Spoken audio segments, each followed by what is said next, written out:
Hello all. ரீசெண்டாக ஆப்டிடியூடில் simple interest and compound interest base பண்ணி டிஃப்ரெண்ட்ஸ் டைப்பில் நமக்கு கொஸ்டின் கேட்டிருக்காங்க. எப்படி சால்வ் பண்ணுறதுன்னு பார்க்கலாமா? கொஸ்டின் பாருங்கள். Find the principal if the difference between compound interest and simple interest on it at 8% per annum for 2 years is 240. Question என்னங்க கொடுத்துருக்காங்க? 8% ஆண்டு வட்டியில் 2 ஆண்டுகளுக்கு கிடைக்கும் கூட்டு வட்டிக்கும் தனி வட்டிக்கும் இடையே உள்ள வித்தியாசம் ரூபாய் 240 எனில் அசலை காண்க. இங்கே நமக்கு பிரின்சிபல் தாங்க என்னன்னு கேட்குறாங்க.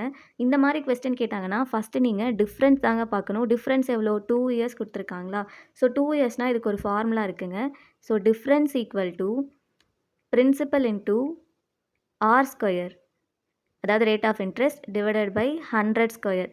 இதாங்க ஃபார்முலாலே சால்வ் பண்ணுங்கள். ஈஸியாக ஒரே ஸ்டெப்பில் ஆன்சர் வரும். ஸோ பிரின்சிபல் எவ்வளோங்க நமக்கு தெரியுமா? தெரியாது. தென் ரேட் ஆஃப் இன்ட்ரெஸ்ட் எவ்வளோ? 8% தானே கொடுத்துருக்காங்க. தென் 100 ஸ்கொயர், 100 இன்ட்டு 100. டிஃப்ரென்ஸ் எவ்வளோங்க? 240யா? இப்போது இந்த பிரின்சிபல் மட்டும் அங்கேயே வச்சுக்கலாமா? நமக்கு பேலன்ஸ் இருக்க எல்லாமே நமக்கு ரெசிப்ரோக்கலாக வருமா? ஈக்குவல் டுக்கு இந்த சைடு வந்துச்சுன்னா. ஸோ பிரின்சிபல் ஈக்குவல் டு 240 அப்படியே இருக்குங்க.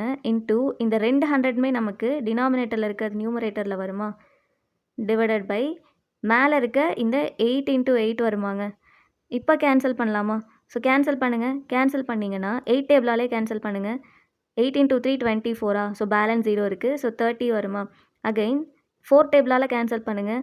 4 இன்ட்டு 2 8 வரும். தென் 100 கேன்சல் பண்ணிங்கன்னா 4 இன்ட்டு 2 8, பேலன்ஸ் இங்கே 2 இருக்குமா? ஸோ 4 இன்ட்டு 5 20 வருமா? அப்போது 25.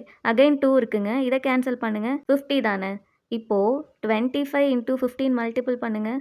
5 இன்ட்டு 5 25, தென் 5 இன்ட்டு 10 வரும். 2 வந்துச்சுன்னா பேலன்ஸ் இங்கே 2 இருக்குது. ஸோ 125. இங்கே 1 தானங்க இருக்குது. ஸோ இந்த 25 அப்படியே எழுதலாமா? ஸோ பாருங்கள், 5 2 + 5 7, 1 + 2 3 வருமா? நமக்கு இங்கே எக்ஸ்ட்ராவாக 2 0 இருக்குல்லங்க. ஸோ ஆன்சர் என்ன வரும்? 3 7 5 00. பாருங்கள், பிரின்சிபல் என்னதுங்க? 37,500. Option B.